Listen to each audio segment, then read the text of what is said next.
let's make apple tarts today. So first we have to head to the store to pick up our ingredients. We're going to need some Honeycrisp apples, the best apples to use, personal opinion. Don't forget the nutmeg, the cinnamon, and your brown sugar.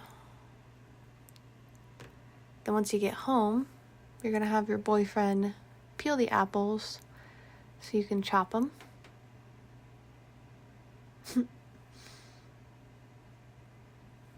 Cube up your butter, toss it in the pan, melt it down, and add your apples. You're going to mix your dry ingredients in a separate bowl. I mean, you don't have to. You can do whatever you want, really. You can just scoop it right in there. Mix in all the, nutmeg, salt, cinnamon, and brown sugar. We didn't show adding the flour, but that'll thicken up the sauce so it's not runny. So cook your apples until they're soft. Lay out your dough. We just use the prepackaged puff pastry.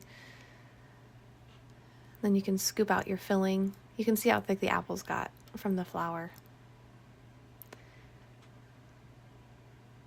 And then once you have it as full as you want, you can start lacing up the little strands that you had cut.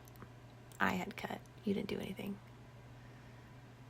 yet. You can do it if you want. Anyway, so you're gonna tie them up nice and tight. Toss them in the oven at 375 for about 20 minutes. I think we might have had to extend it just a little bit.